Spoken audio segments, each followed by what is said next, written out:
Այսօրվա նախաձեռնությամբ ուզում էինք պատմել մարդկանց օգոստոսի 3-ի միջոցառման մասին ամեն տարի գիրքը դուրս բերելու օրը Վերածնունդ հիմնադրամը պարոն Արտուր Ջանբեկյանի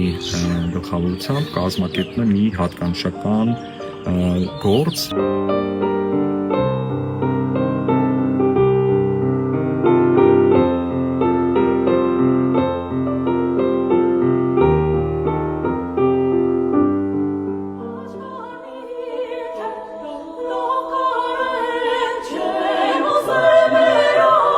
Միքայել Հարությունյան պատրաստել է ֆանտաստիկ կտավ։ Եվ եթե տեսնում եք այս ամբողջ եզրով, սա տեղերը խոսված է կտավի